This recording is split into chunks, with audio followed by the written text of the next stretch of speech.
What's going on, YouTube people? My name is Nate, and today I would like to take a moment to advocate what I believe to be undeniable proof/evidence of a Call of Duty 2016 Modern Warfare Collection remaster coming onto the Xbox One and PlayStation 4. And there's a lot of stuff that kind of builds up, and it all leads into this really big climactic Call of Duty Modern Warfare in general remaster that I really want to talk about, and I guarantee you this evidence will intrigue you almost or even more than it intrigued me. So here's what's gone on. Back during the life cycle of Call of Duty Ghosts in 2014, Activision officially merged Infinity Ward and Neversoft together under the name Infinity Ward. They merged Neversoft essentially with Infinity Ward. Now, what Neversoft is it was a studio that alongside Infinity Ward helped develop Call of Duty Ghosts, and it played a very prominent role in its development. It didn't necessarily do anything too major, but it did a lot of miscellaneous things, a lot of, I guess you could say, polishing to the game, and it did make a slight difference. However, the thing is, the merge is a very questionable decision on Activision's part that does not make a lot of economic sense. Neversoft has never really been a prominent FPS developer. I believe they were the people that actually developed those old Tony Hawk games, or maybe it was the skate games. I never got into any of those skateboarding things, but they played a very prominent role in more of skateboard game development, something that is very different than first-person shooters. So why they would want to bring all of their employees and just thrust them at a first-person shooter project in 2016 that will have a very big task is beyond me. I don't understand the reasoning behind that, and neither does a lot of other people. On Reddit forums, there's a really intricate big plot thing about this that I was reading, and some people suggested that Infinity Ward was going to no longer make Call of Duties, but we all know that's not going to happen. Activision loves the money and the cash cow that is Call of Duty, so of course the franchise is going to stay. But why the hell would you merge an entire Neversoft studio with Infinity Ward when you can keep them to make the other skate games or even another game project? Make more money for Activision, for God's sakes. Why merge them with Infinity Ward? And on top of that, Neversoft had 150 employees and Infinity Ward had but 100. They have literally multiplied the Infinity Ward studio size by 2.5 times as great as it was when Ghost was being developed. 250 employees from 100. Very significant change, and why would they need to do that is a question I ask you. It doesn't make a lot of sense. Why would you make a studio 2.5 times bigger to develop a single game? Now, granted, it must be acknowledged that Activision had lost a lot of confidence in Infinity Ward after the epitome of Call of Duty Ghosts. The pitiful release of that game and the pitiful state that game ended in was quite disastrous, and I think that Activision is very unhappy with Infinity Ward's performance, and I think that is definitely something that deserves to be noted. However, there are also even more prominent changes that hint at a very big project in 2016, more specifically an Advanced Warfare remaster. So, I already went over 250 employees. You don't need 250 developers to make one game. You could have them, but it wouldn't make a lot of sense when you're making such a basic game like Call of Duty. So, furthermore, oh my god, I'm sorry, I just got a phone call. Furthermore, Infinity Ward also got back one of the leading developers of Modern Warfare 2 and Call of Duty 4. I can't remember his name off the top of my head. I made a really big video about him joining the studio a few weeks, or maybe a week ago.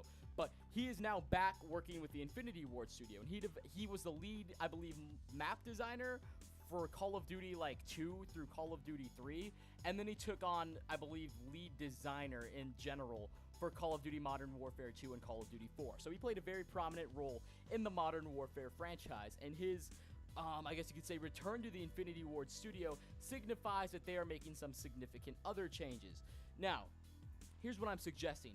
You have 250 employees, Infinity Ward, and you have a new, well, not necessarily new, but you have a returning and experienced developer that played a very prominent role in the development of older Call of Duties.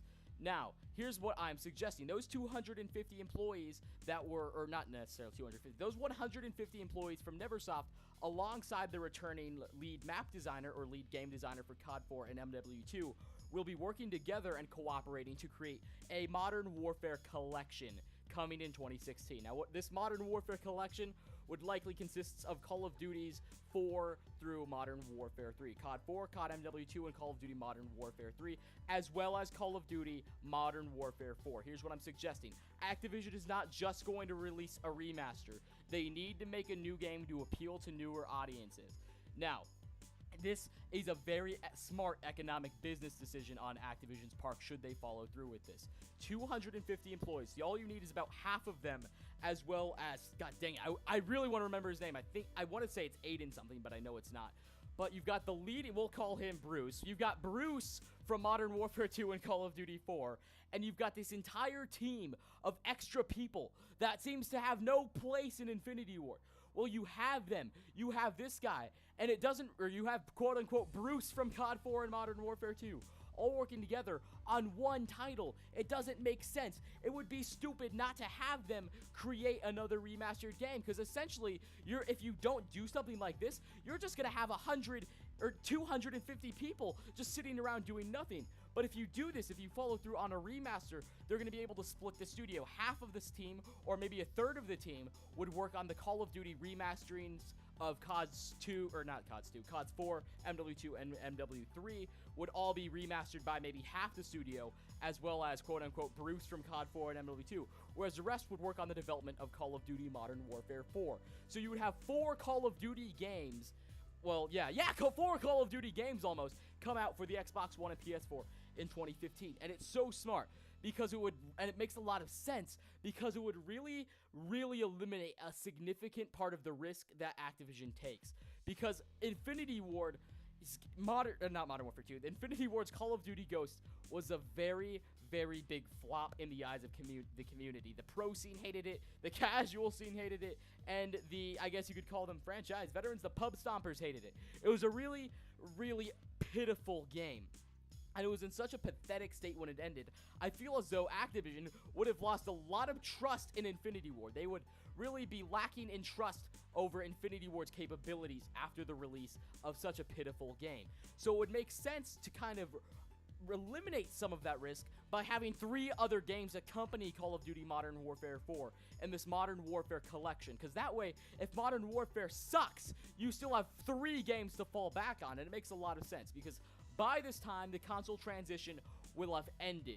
The player populations won't be as split, but they will still be split, mind you, considering you'd have 4 games. But it would really open up such a big window. Once this console transition ends, this Modern Warfare collection, quote-unquote, most likely would not be available to old gens due to player population issues. But it would open up so many opportunities. These player population issues wouldn't be as prominent, and you would be taking so much less risk, so much less negative feedback should Activision decide to go through with this and employ the Infinity Ward studio to one of the biggest tasks they've ever done, however, one of the safest tasks they could ever hope to do with the Call of Duty Modern Warfare collection. Thank you guys so much for watching. If you enjoyed this video, please leave a rating where you deem it necessary. Have a great day, everybody. Bye-bye.